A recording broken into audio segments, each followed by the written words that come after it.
할렐루야. 오늘도 함께 찬송가 393장 오신실하신 주 내 아버지여 함께 찬양하면서 화목한 기도에 시작하겠습니다.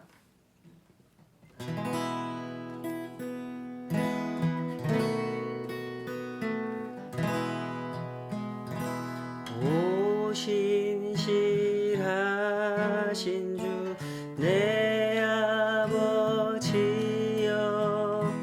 늘 함께 계시니 두려움 없네.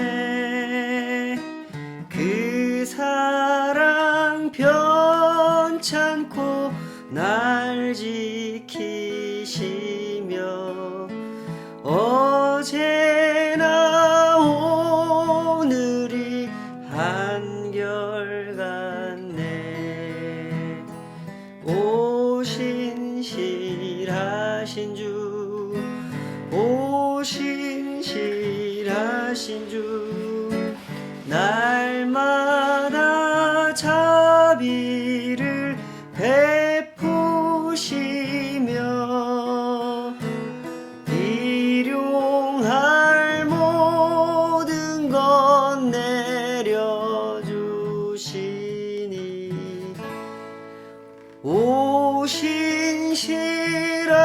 오신실하신 주 나의 구주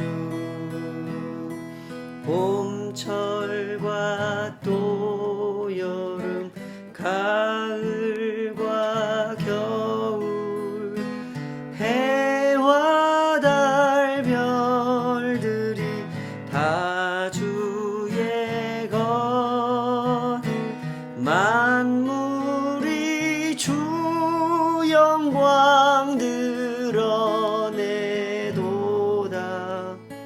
신실한 주 사랑 나타내네. 오신실하신 주 오신실하신 주 날마다 자비를 베푸시며 일용할 모든 것 내려주시니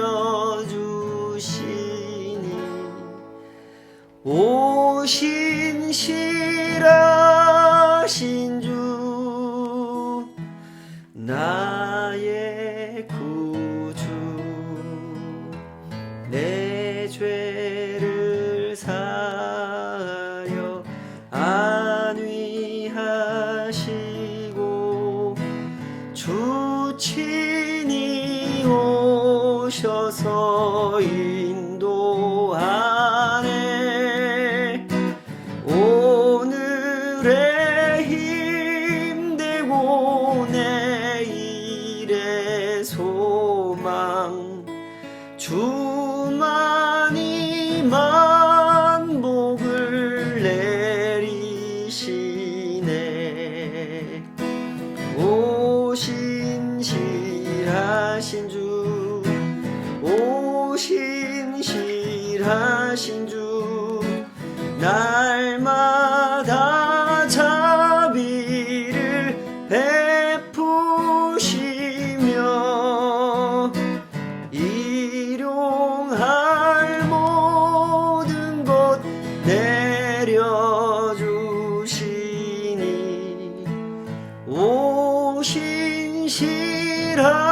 오신실하신 주 나의 구주.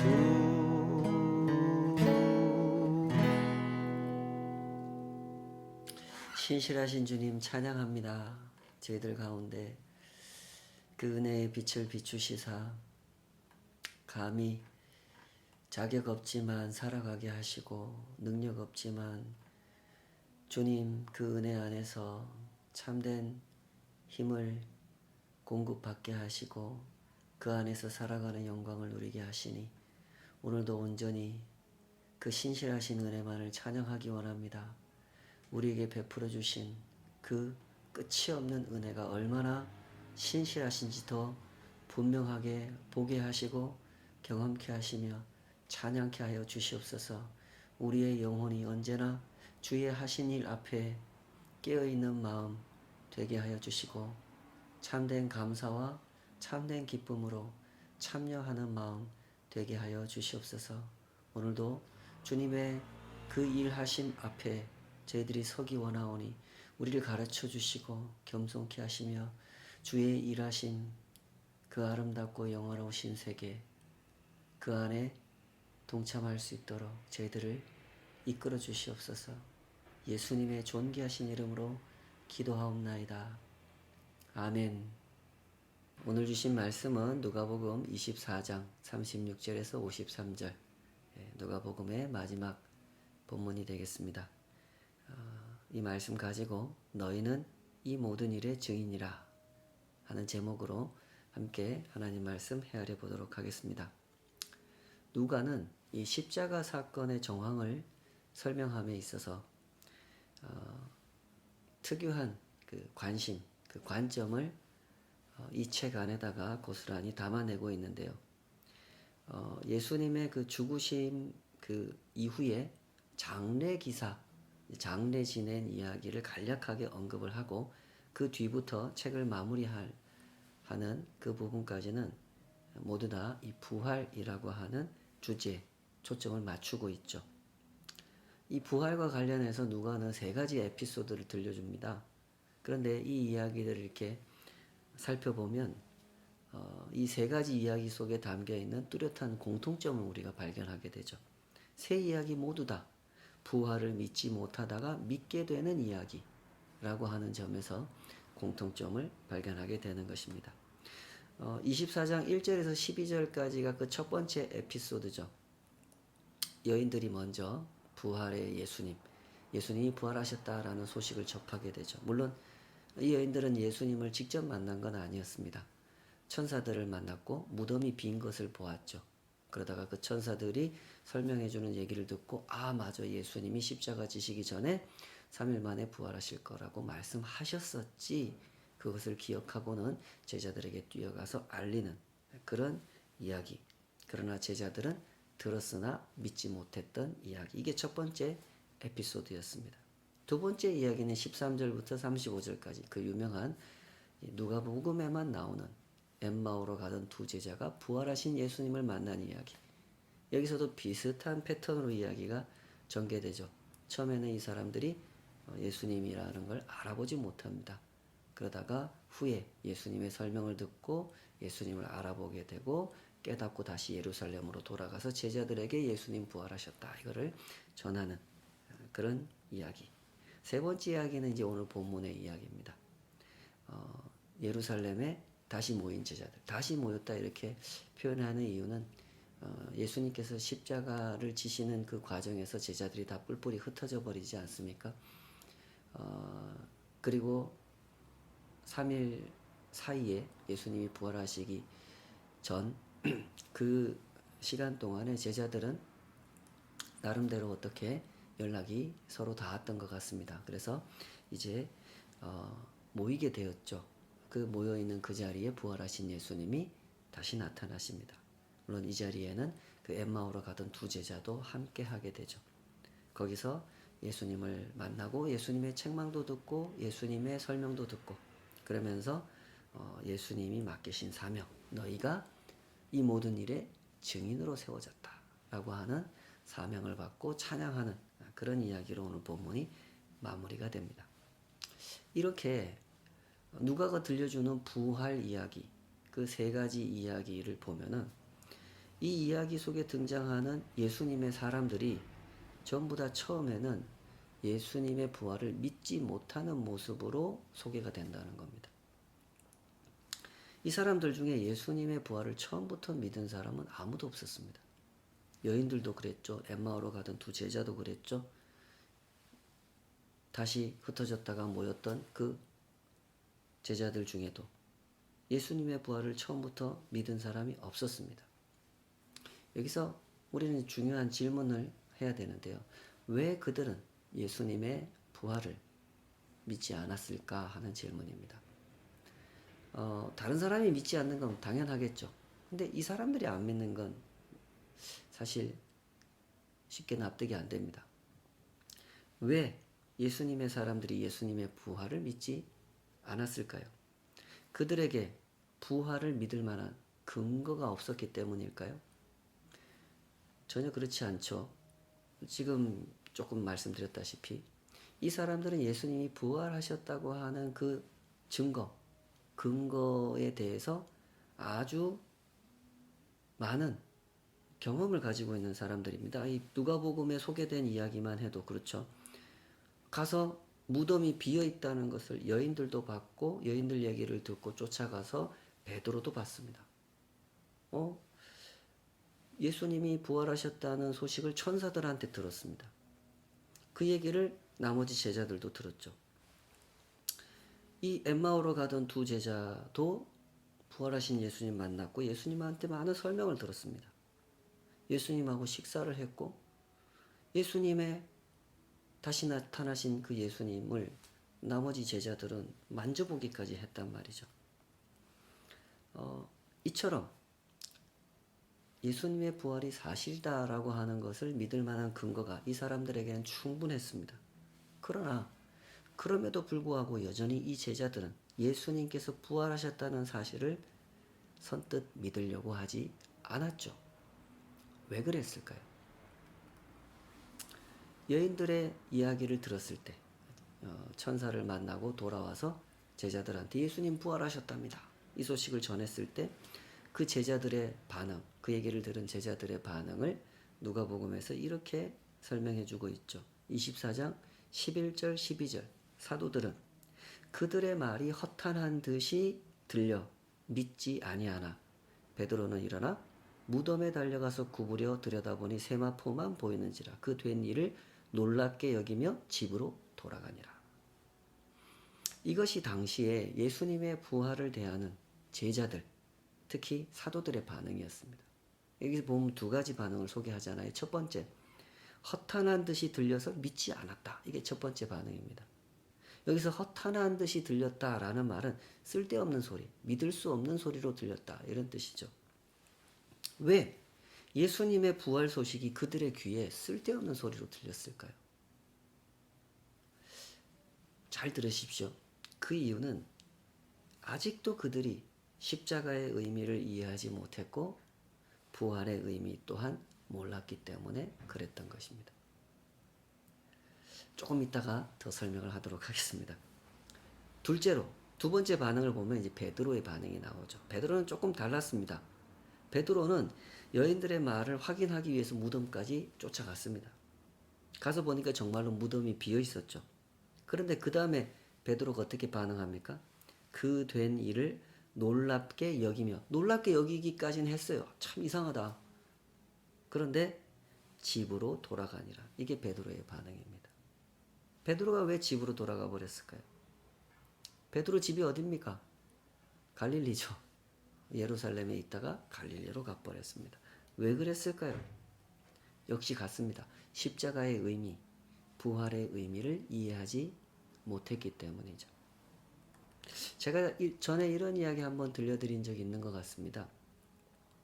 누군가 길을 가다가 쓰레기장에 아주 오래된 바이올린이 버려져 있는 것을 봤습니다. 저거 내가 고쳐다가 좀 써봐야 되겠다 하고 이 사람이 주워 갔습니다. 악기 수리점에 가지고 갔습니다. 악기 수리점 사장님이 이걸 딱 보더니 이거 어디서 났냐고 깜짝 놀라는 거죠. 여차저차해서 쓰레기장에서 주웠다 그랬더니 와, 이건 낡아서 못 쓰는 그런 바이올린이 아니고 아주 오래된 명품 바이올린입니다. 이거는 사실은 이거 고쳐서 어떻게 하는 게 아니고 이건 사실은 경찰에다가 신고를 해야 될 것 같습니다.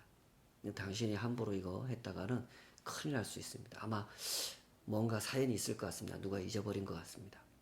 경찰에 신고를 했더니 며칠 있다가 주인이 나타나죠. 알고 보니까 이 주인이 도둑 맞은 거예요. 근데 이 도둑이 이 스트라디바리우스의 가치를 몰랐던 거죠. 이게 스트라디바리우스인지를 몰랐던 겁니다. 바이올린 뚜껑을 열어보니까 너무 낡은 거죠. 와 이거 돈도 안 되겠다 그래 쓰레기장에 버렸는데 그걸 지나가던 그 사람이 주워다가 이렇게 경찰에 넘겼고 주인을 찾아주게 된 거죠. 가치를 모르면 이런 일이 발생하게 되는 겁니다.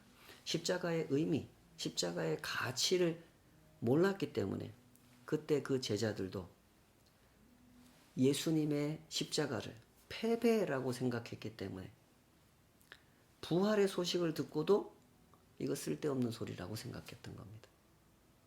그러다가 예수님을 만나서 부활의 예수님으로부터 설명을 듣게 되죠. 십자가가 어떤 의미인지, 부활이 어떤 의미인지, 그리스도라고 하는 하나님이 보내시는 메시아가 성취하셔야 되는 하나님의 구속사가 무엇인지에 대한 설명을 듣게 됩니다. 엠마오로 돌아가던 두 제자도, 예루살렘에 모여있던 그 제자들도 부활하신 예수님의 설명을 듣게 되죠. 누가복음 24장 25절 27절 이르시되 미련하고 선지자들이 말한 모든 것을 마음에 더디 믿는 자들이여 그리스도가 이런 고난을 받고 자기의 영광에 들어가야 할 것이 아니냐 하시고 이에 모세와 모든 선지자의 글로 시작하여 모든 성경에 쓴 바 자기에 관한 것을 자세히 설명하시니라. 이 설명을 듣고 나서 예수님께서 기도를 해주시고 눈이 밝아지고 그리고 나서 이 사람들이 깨달았죠. 누가복음 24장 32절 그들이 서로 말하되 길에서 우리에게 말씀하시고 우리에게 성경을 풀어주실 때에 우리 속에서 마음이 뜨겁지 아니하더냐. 그리고 나서 예루살렘으로 돌아가 제자들을 다시 만났죠. 제자들의 무리에 다시 합류하게 된 것이죠. 지금 이 누가가 이 부활 에피소드를 통해서 뭘 설명하고 있는지를 잘 보십시오. 처음에는 제자들도 부활을 믿지 못했습니다. 그런데 어느 순간부터 믿기 시작했습니다. 믿지 못하다가 믿게 되는 그 과정, 그 사이에 도대체 무슨 일이 있었는지 누가는 그 점을 지금 자세하게 강조해서 설명하고자 하는 것입니다. 도대체 무슨 일이 있었기에 믿지 못하던 그들이 믿게 되었다고 설명합니까? 십자가의 의미, 부활의 의미를 이해하게 되었기 때문에 믿게 됐다는 것이죠. 성경을 풀어주시는 예수님의 말씀을 통해서 그리스도의 고난을 이해하게 되었고 그리스도의 부활을 이해하게 됨으로써 그 회개와 용서의 복음을 전파하게 하시는 하나님의 그 장대하신 구속사, 예수님께서 성취하신 그 구원의 섭리를 비로소 이해할 수 있게 되었기 때문에 부활을 믿지 못하던 사람들이 부활을 믿는 사람으로, 부활의 가치를 몰랐던 사람들이, 이거 쓸데없는 이야기라고 생각했던 사람들이 세상에 이보다 가치 있는 이야기가 어디 있느냐 하는 사람으로 바뀌게 됐다는 것이죠. 여러분, 믿음이라고 하는 것이 이런 것입니다. 우리가 십자가를 믿고 부활을 믿는다고 하는 것은 단순히 그런 일이 있었다는 것을 믿는 게 아닙니다. 우리가 십자가를 믿고 부활을 믿는다는 것은 그 사건이 내포하고 있는 실제적인 의미를 이해하는 것이고 그 의미, 그 가치에 참여하는 것이죠. 그게 믿음입니다. 그것이 예수님께서 당신의 제자들에게 원하시는 믿음이라는 사실을 알기 때문에 기쁨으로 그 부르심을 따르는 것, 그것이 기독교 신앙인 것이죠. 이런 믿음을 갖기 위해서 반드시 필요한 것이 이해라는 측면입니다. 십자가에 대한 오해가 제거된 상태. 엠마오로 가던 두 제자는 그런 경험을 이렇게 표현하지 않았습니까? 마음이 뜨거워졌다. 마음이 뜨거워지셨습니까? 예수님께서 구약 성경을 풀어주실 때 하나님께서 보내주시겠다고 약속하셨던 그 그리스도가 어떤 분인지를 이해하게 되었고 그리스도는 왜 고난을 당하셔야 했는지를 이해하게 되었을 때 십자가는 패배가 아닌 승리임을, 구원 역사의 단절이 아닌 성취임을 이해하게 된 것이죠. 그래서 마음이 뜨거워졌던 겁니다. 그래서 부활도 믿을 수 있게 되었던 거죠. 십자가 사건과 부활 사건은 하나님께서 이루시는 구속사의 영광을 보여주시는 하나님의 그림 안에 존재하는 하나의 사건이라는 걸 이해하게 된 것입니다. 십자가를 통해서 의의 승리를 선포하셨고 부활을 통해서 그 승리를 확인시켜 주셨다는 사실을 이해하게 된 것이라는 얘기죠. 여기서 의의 승리, 정의의 승리라는 개념을 잘 이해하시기 바랍니다. 바울 사도는 로마서에서 복음을 설명할 때 그 의의 승리, 하나님의 의가 이루신 성취라는 걸 설명할 때 이렇게 표현을 했었죠. 로마서 1장 16절 17절 내가 복음을 부끄러워하지 아니하노니 이 복음은 모든 믿는 자에게 구원을 주시는 하나님의 능력이 됨이니라. 첫째는 유대인에게요 또한 헬라인에게로다. 복음에는 하나님의 의가 나타나서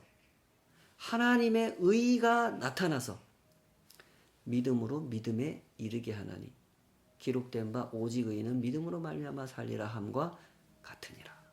이렇게 설명을 했죠. 이 복음에는 하나님의 의가 나타난다 그랬습니다. 하나님의 의, 하나님의 정의가 뭡니까? 그것은 이 세상 사람들이 부르짖는 의와는 전혀 다른 것입니다. 이 세상에서 사람들이 부르짖는 정의가 무엇입니까? 칼로 이루는 정의죠. 돈으로 이루는 정의, 정치적 결탁으로 이루는 정의입니다. 사람들이 하는 말을 들어봐도 정의라는 개념이 항상 중요하게 다루어집니다. 그러나 정의를 부르짖는 그 사람들조차, 정의를 부르짖는 사람들의 말을 듣는 사람들조차 진실을 알고 있죠. 정의를 말하는 그 사람, 그 누구도 사실은 정의를 바라지 않는다는 사실을 사람들은 압니다. 사람들은 정의를 원하는 것이 아니라 이기는 것을 원하죠. 이기는 것이 곧 정의라고 생각합니다.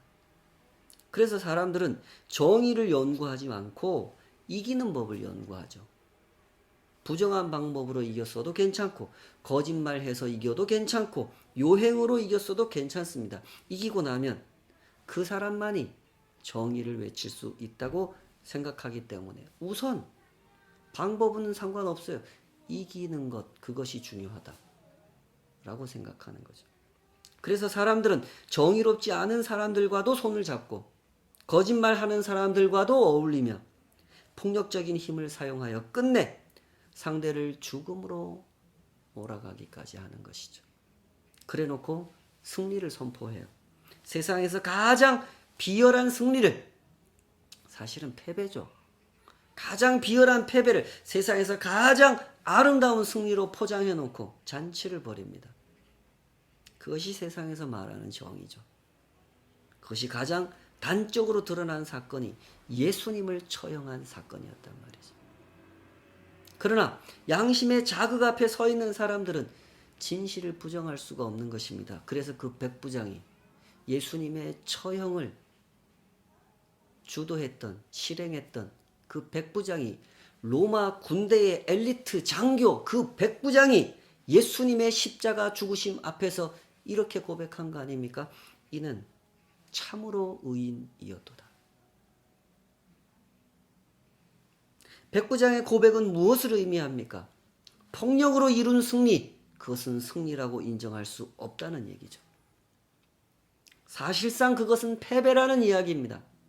일제강점기에 일본인들이 조선을 침략하고 중국을 침략해서 양민을 학살하고 각종 이권을 빼앗아가고 온갖 재화를 수탈해 간 것을 어떻게 승리라고 할 수 있습니까? 그것은 범죄죠. 그렇지 않습니까? 그렇듯이 죄 없는 예수님을 십자가에 처형한 것은 결코 로마의 승리도 아니고 대제사장들의 승리도 아닙니다. 그들의 죄가 드러난 것일 뿐입니다. 그것은 오히려 로마의 죄를 증명한 사건이고 대제사장들의 죄를 증명한 사건이며 그것을 다 아시는 예수님께서 그들의 목숨을 한순간에 거두어 가실 수 있는 예수님께서 그들의 죄악을, 그들의 폭력을 받아내셨고 죽임을 당해 주셨다고 하는 것은 사실상 그들의 죄악을 드러내시고 동시에 하나님의 의를 드러내시는 경이로운 역사였다. 그래서 진정한 승리였다 하는 것입니다.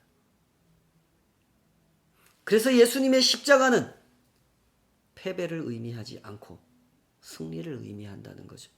세상의 죄를 드러내시고 그런 세상을 구원하기 위하여 일하고 계시는 하나님의 의로우심을 드러내주셨다는 점에서,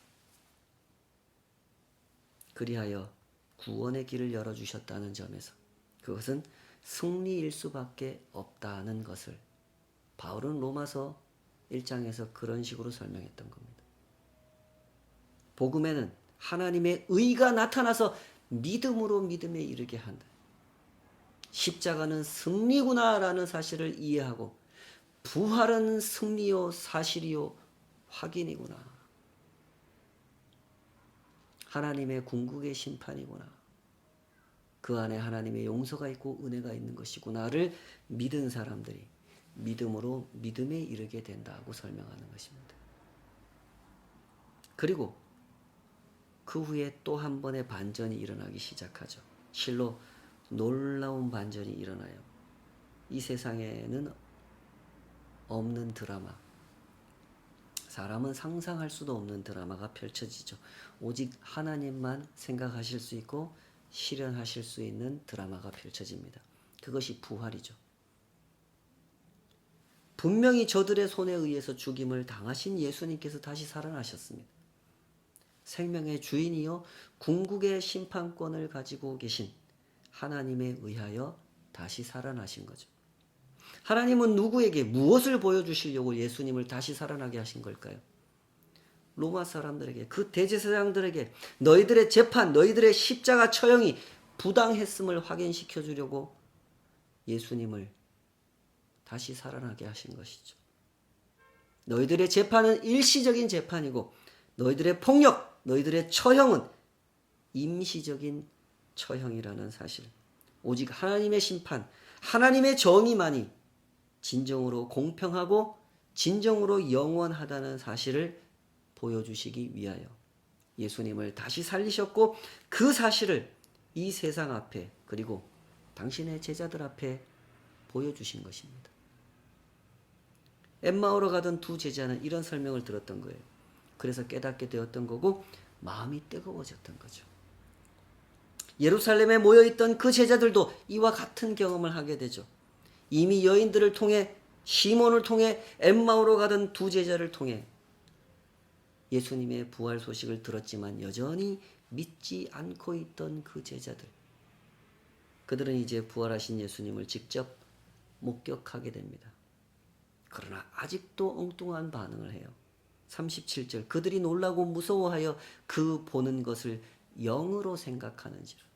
예수님의 혼령이 나타났다고 생각을 한 거죠. 이것이 그 당시 제자들의 상태였습니다. 십자가도 부활도 이해하지 못했기 때문에 부활하신 예수님을 직접 목격하고도 예수님의 영이 우리 앞에 나타났다고 생각한 거죠. 때문에 예수님은 그들을 꾸짖고 체험하게 하셨어요. 예수님의 손과 발을 만져보게 하셨단 말이죠. 그리고 직접 음식을 잡수시는 것까지 보여주셨죠. 그리고 역시 하나님의 말씀을 풀어 설명해 주셨습니다. 44절에서 49절, 또 이르시되 내가 너희와 함께 있을 때 너희에게 말한 바 곧 모세의 율법과 선지자의 글과 시편의 나를 가리켜 기록된 모든 것이 이루어져야 하리라 한 말이 이것이라 하시고 이에 그들의 마음을 열어 성경을 깨닫게 하시고 또 이르시되 이같이 그리스도가 고난을 받고 제3일에 죽은 자 가운데서 살아날 것과 또 그의 이름으로 죄사함을 받게 하는 회개가 예루살렘에서 시작하여 모든 족속에게 전파될 것이 기록되었으니 너희는 이 모든 일의 증인이라. 볼지어다 내가 내 아버지께서 약속하신 것을 너희에게 보내리. 성령을 보내시겠다는 거죠. 너희는 위로부터 능력이 임해질 때까지 이 성에 머물라. 이렇게 해서 제자들은 부활의 증인으로 준비되었다는 것, 그것이 누가가 이 부활 이야기 3편을 통해서 우리에게 전해주는 핵심 메시지입니다. 여러분, 이 점을 놓치지 마십시다. 부활을 믿지 못하던 제자들이 믿는 자가 되었고 나중에는 부활을 증언하기 위하여 자기 목숨을 내어놓을 수 있게 된 것은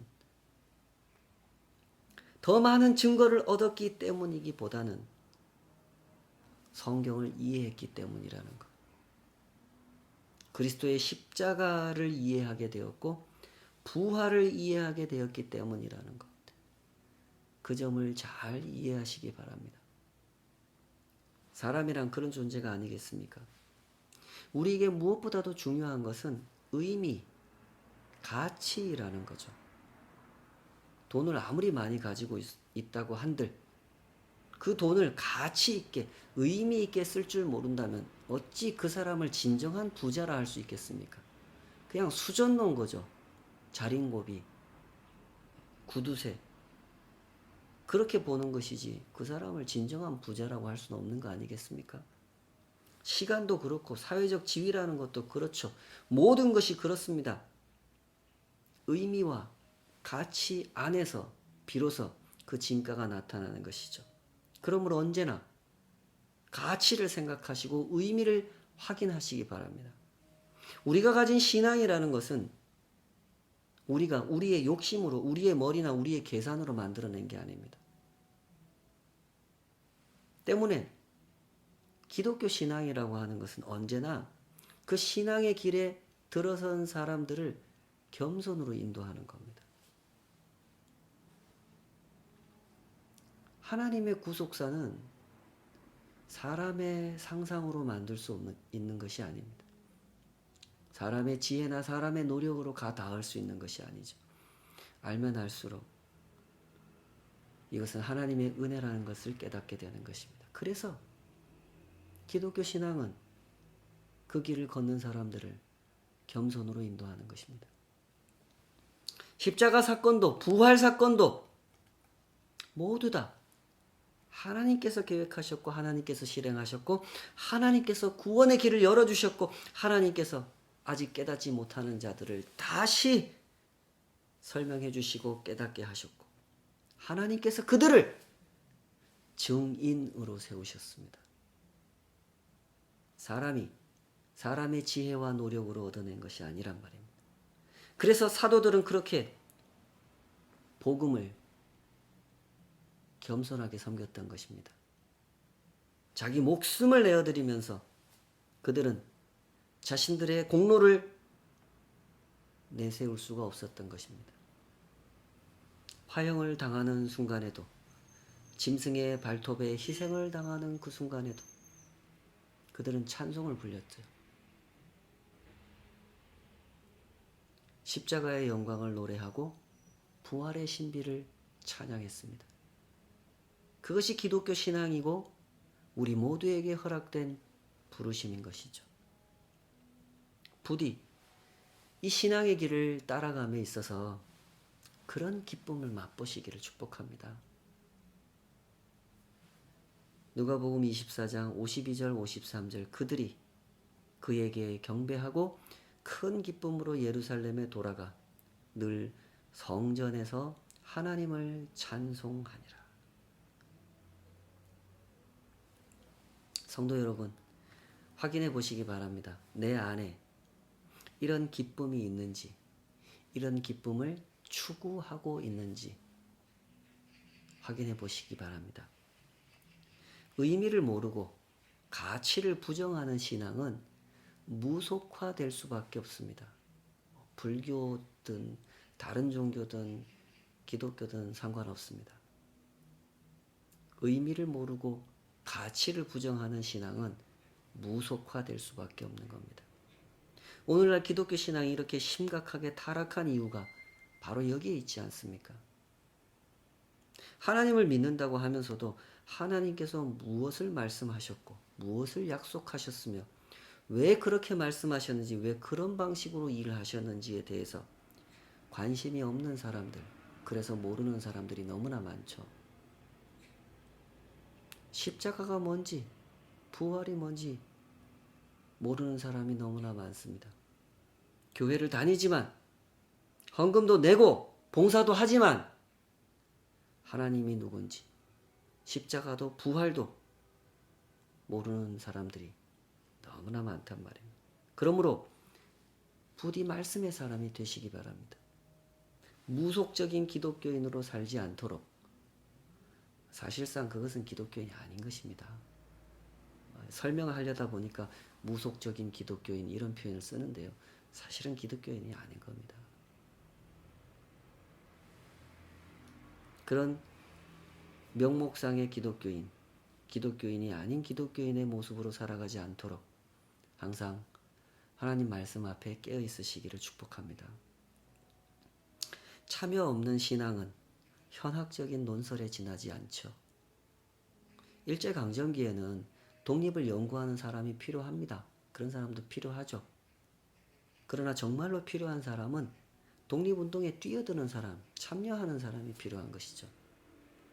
말은 그럴듯하게 하지만 참여하지 않는 사람은 결코 독립을 위해 함께 일하는 사람이 될 수가 없는 것이죠. 독립운동을 통해서 세우는 나라에 속하는 사람이 될 수가 없는 것입니다. 기독교 신앙이 그렇단 말입니다. 참여하지 않는 사람은 그 나라에 속하는 사람이 될 수가 없는 것입니다. 때문에 예수님은 당신의 제자들을 증인으로 세우신 겁니다. 예수님께서 십자가를 지고 이 하나님 나라 복음을 증거하는 일에 앞장서신 것처럼 너희들도 각자 자기 십자가를 지고 나를 따르라. 나를 따라 증인의 삶을 살으라 하고 제자들을 세우신 것이란 말이에요. 의미를 모르고 가치를 모르는 사람은 아무리 대단한 고백을 했고 아무리 대단한 체험을 했더라도 십자가의 증인이 될 수는 없습니다. 부활의 증인, 회개와 용서의 복음을 전하는 예수님의 뒤를 따르는 증인이 될 수가 없는 것이죠. 때문에 부활하신 예수님께서는 다시 그 제자들을 찾아오셔서 성경을 풀어주신 겁니다. 그 십자가의 증인으로, 그 부활의 증인으로 살아갈 수 있도록 그들을 이끌어 주셨던 거죠. 십자가의 은혜로 구원받았다고 고백은 하면서도 십자가를 자랑스럽게 여기지 않는 사람, 십자가를 부끄러워하고 십자가를 증거하지 않는 사람을 어찌 진정 구원받은 사람이라 할 수 있겠습니까? 그러므로 부디 주님 가신 그 길에 참여하시기를 축복합니다. 예수님을 따르다가 손해를 보게 되지는 않을까 염려하는 사람, 그 사람이 어찌 십자가를 이해한 사람이라고 할 수 있겠습니까? 예수님을 따르다가 어떤 손해를 보게 된다면 그 영광 아닙니까? 그것이 어찌 손해일 수가 있습니까? 부디 계산을 잘 하시기 바랍니다. 그리하여 증인의 길을 걸어가시기를 주님의 이름으로 축복합니다. 기도하겠습니다. 아버지 하나님, 우리가 하나님 나라 그 영광스러운 주님의 세계 안으로 부르심을 받은 것, 그것이 은혜고 또 그 부르심 안에서 살아가는 것 역시 은혜인 것을 고백합니다. 이 고백이 우리의 삶 가운데 확인되게 하여 주시옵소서. 십자가를 올바로 이해하는 그 마음, 그 사모하는 마음, 진실하게 참여하는 마음 저희들에게 허락하여 주시옵소서. 주님 가신 그 길을 따라가면서 하나님의 깊고도 푸른 구속의 역사가 사람은 상상할 수도 없는 방법, 그 십자가, 그 부활이라는 방법으로 세상 가운데 드러난 사실, 우리가 그것을 보고 그것을 배우고 그것을 경험하였으니 더욱 진실한 마음으로 그 십자가의 의미를, 그 십자가의 가치를 붙들고 따라가게 하여 주시옵소서. 그리하여 주께서 기대하시는 바 참된 십자가의 증인으로 살아가게 하여 주시옵소서.